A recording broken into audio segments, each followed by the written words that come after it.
Daryolar nima? O'zan deb ataluvchi chuqurlikda oqayotgan suv oqimi daryo deb ataladi. O'zan daryo vodiysining suv oqadigan chuqur qismi hisoblanadi. Odatda daryolar doim oqib turadi, lekin iqlimi quruq o'lkalarda, issiq, yog'in kam vaqtlarda go'yo qurib qoladigan daryolar ham bo'ladi. Bunday daryolarga vaqtincha qurib qoladigan daryolar deb aytiladi. Har bir daryoning boshi, kuyar joyi bo'ladi. Daryo boshlanadigan joy uning manbai deb ataladi. Yurtimizda Sirdaryo va Amudaryo baland tog'lardagi qor va muzliklardan boshlanadi. Volga daryosi tekislikda, ko'ldan boshlanadi. Daryolar qayerlardan boshlanmasin, ularga irmoqlar kelib qo'shilsa, bunday daryolar sersuv daryolarga aylanadi. Irmoqlar deb daryoga yon tomondan kelib quyiladigan kichikroq daryolarga aytiladi. Ko'pchilik daryolar okean, dengiz, ko'l va boshqa daryolarga kelib quyiladi. Daryoning okean, dengiz, ko'l yoki boshqa daryolarga quyilishi daryoning mansabi deb aytiladi. Bosh daryo o'zining barcha irmoqlari bilan birga daryo sistemasini hosil qiladi. Barcha suvi bir daryoga oqib tushadigan quruqlik maydoni daryoning havzasi. Hamma daryolarning, katta-kichik daryolarning havzasi bo'ladi. Amazonka havzasi jihatdan eng katta daryo hisoblanadi. Uning maydoni 7 million kilometrni tashkil qiladi. Qo'shni daryolar havzalari bir-biridan ajralib turadigan chegara suvayrg'ich deb aytiladi. Suvayrg'ichlar tog'larning qirralaridagi, tekisliklarda esa balandroq joylarga to'g'ri keladi. Tog' va tekislik daryolari.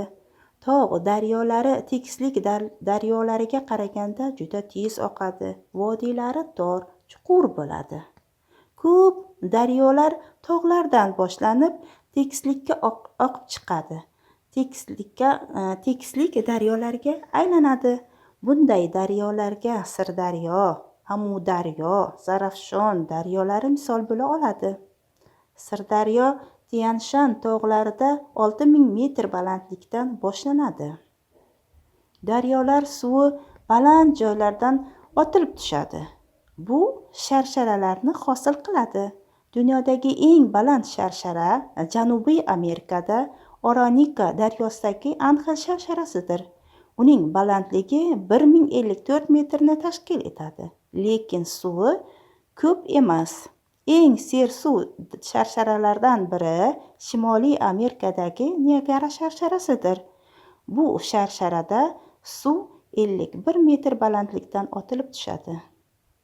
Yana bir katta sharsharalardan biri Afrikadagi Viktoriya sharsharasidir.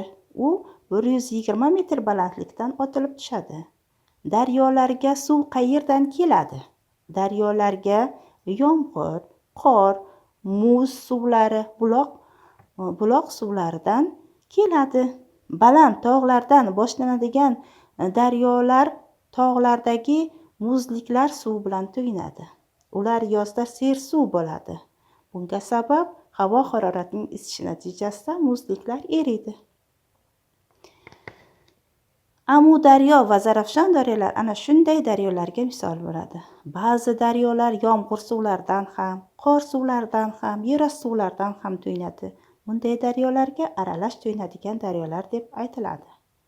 Daryolar qadim zamonlardan kishilarni chuchuk suv bilan ta'minlaydigan asosiy manba bo'lib kelgan. Qadimda kishilar daryolar havzalarida, daryolar atroflarida o'tiroq aholi bo'lib yashashgan. Mamlakatimizda suvdan yaxshiroq foydalanish uchun daryolarga suv omborlari qurilgan, kanal va ariqlar qazilgan.